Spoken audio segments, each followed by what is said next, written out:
Hello friends, ભાવનાની રસોઈમાં તમારું સ્વાગત છે. આજે હું તમારી જોડે દેશી ચણાનું શાકની રેસીપી શેર કરવા જઈ રહી છું. ચાલો ફ્રેન્ડ્સ, શરૂઆત કરીએ. આ ચણાને મેં 6 થી 7 કલાક પહેલાં પલાળીને રાખેલા છે. હવે આપણે એને બાફવા મૂકી દઈશું.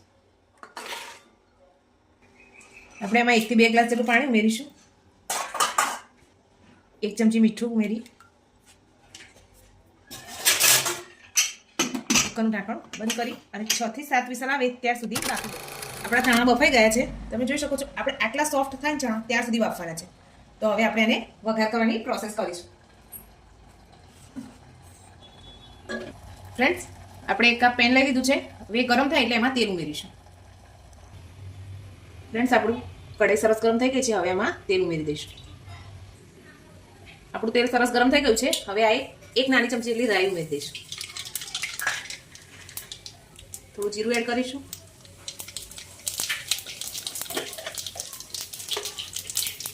હવે હિંગ એડ કરી દઈશું. લાલ મરચાં અને તમાલપત્ર છે જે આપણે અંદર ઉમેરી દઈશું. હવે આપણે આમાં ઝીણી સમારેલી 2 નંગ ડુંગળી છે એ ઉમેરી દઈશું.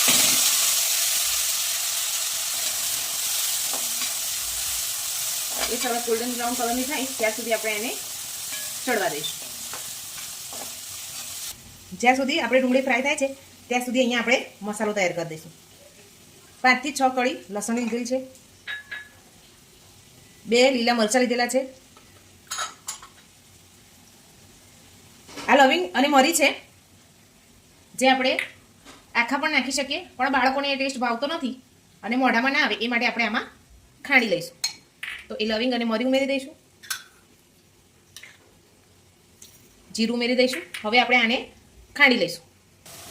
તમે જોઈ શકો છો આપણી ડુંગળી એકદમ સોફ્ટ થઈ ગઈ છે. હવે એ સમયે આપણે આમાં ઝીણા સમારેલા ટામેટા ઉમેરી દઈશું. 1 થી 2 નંગ લીલા મરચાં ઝીણા સમારેલા છે એ એકદમ મોળા છે એ પણ ઉમેરી દઈશું. 8 થી 10 નંગ મીઠા લીમડાના પાન છે. હવે આપણે આ બધું મિક્સ કરી લઈએ.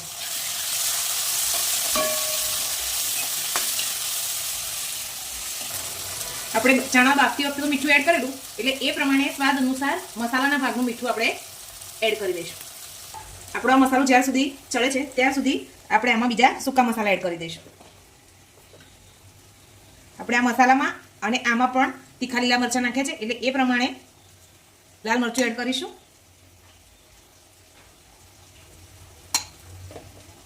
ધાણા જીરું પાવડર છે એ 2 ચમચી જેટલો નાખેલો છે.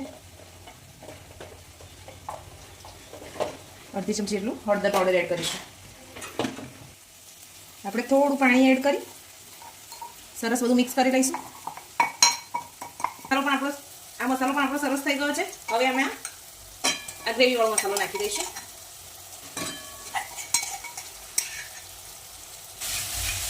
આપણો મસાલો આપણે એડ કરી દીધો છે. હવે આમાંથી સરસ તેલ ફૂટવા લાગ્યું છે. હવે આ ખાણીમાંથી જ મસાલાવાળું જે પાણી છે એમાં એડ કરી દઈશું જેથી આપણો મસાલો સરસ ચડી જાય. આપણું આ પાણી થોડું ઉકળે એટલે એમાં આપણે આ શેકીને રાખેલો ચણાનો લોટ છે 1 ચમચી જેટલો લીધેલો છે એ આપણે ઉમેરી દઈશું. પાણી આપણું ઉકળવાનું ચાલુ થઈ ગયું છે. આપણે આ ગ્રેવીવાળા ચણાનું શાક કરવાનું છે એટલે આપણે લોટ ઉમેરી દઈશું. સરસ હલાવી દેવાનું જેથી લમ્સ ના પડે અને આપણી ગ્રેવી સરસ તૈયાર થાય. આ રીતે સરસ બધું મિક્સ કરી લેવાનું.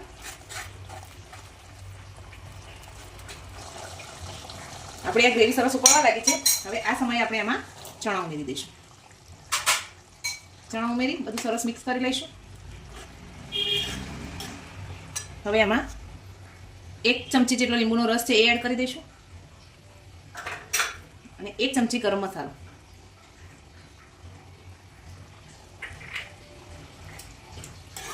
આ સમયે આપણે થોડું પાણી ઉમેરી દઈશું જેથી ચણામાં મસાલો એકદમ સેટ થઈ જાય અને ઉપરથી સમારીને ધોઈ રાખેલા લીલા ધાણા ઉમેરી દઈશું.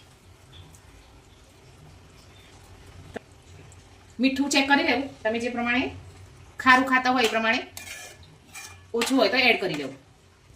હવે આપણે ઢાંકણ ખોલીને એકવાર ચેક કરી લઈશું. તો આપણી સરસ ગ્રેવી તૈયાર થઈ ગઈ છે. આપણા ચણા બનીને તૈયાર છે. હવે આપણે આને સર્વ કરીશું. ફ્રેન્ડ્સ, આપણા દેશી ચણાનું ગ્રેવીવાળું શાક બનીને તૈયાર છે જે તમે રોટલી પૂરી કે ભાત સાથે પણ સર્વ કરી શકો છો. તમને મારી આ રેસીપી ગમી હોય તો લાઈક કરજો, શેર કરજો, સબસ્ક્રાઇબ કરજો અને બેલ આઇકન પણ જરૂરથી દબાવી દેજો. Thank you.